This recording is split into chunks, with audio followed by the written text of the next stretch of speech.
Hello दोस्तों, नमस्ते, प्रणाम। मैं ललिता मिश्रा अपने यूट्यूब चैनल पे आप सबका स्वागत करती हूँ।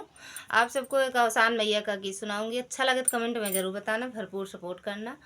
वीडियो को लाइक शेयर, चैनल को सब्सक्राइब कर देना। प्लीज़ सपोर्ट करें आप सब हमारा भी।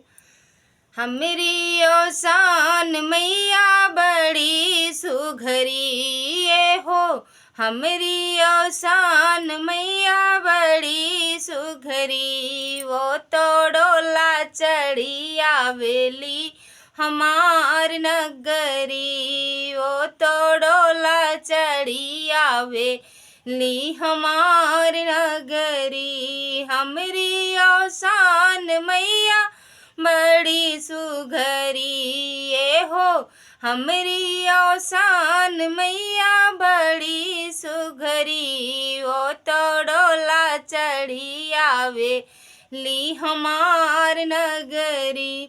जाऊ मैं जानती हूँ ओसान मैया आई है, जाऊ मैं जानती हूँ ओसानी मैया आई है।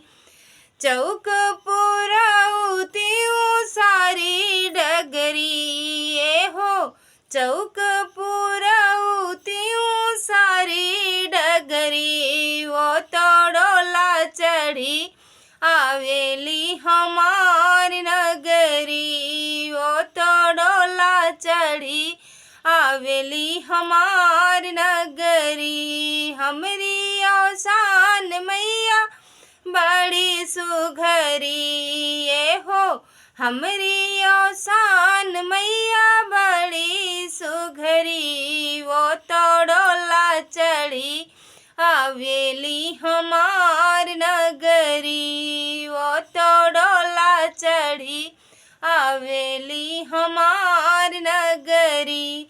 जाऊ मैं जानती हूँ ओसान मैया आई है, जाऊ मैं जानती हूँ ओसानी मैया आई है।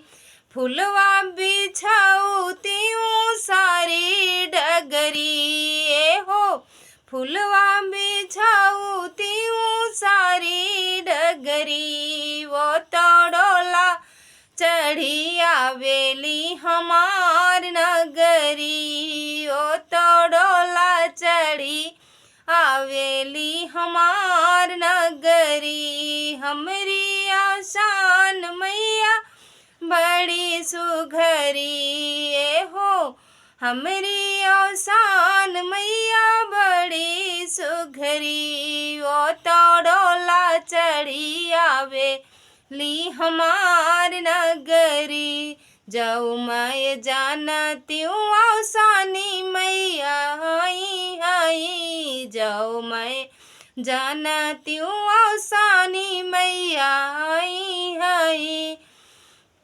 चुनरी बिछाऊती हूँ सारी डगरी ये हो, चुनरी बिछाऊती हूँ सारी डगरी। ओ तो डोला चढ़ी आवेली हमार नगरी, ओ तो डोला चढ़ी आवेली हमार नगरी। हमरी ओसान मैया बड़ी सुघरी, वो तो डोला चढ़ी आवेली हमार नगरी। जय माता दी। आप लोग को कैसा लगा कमेंट में ज़रूर बताना ये गीत।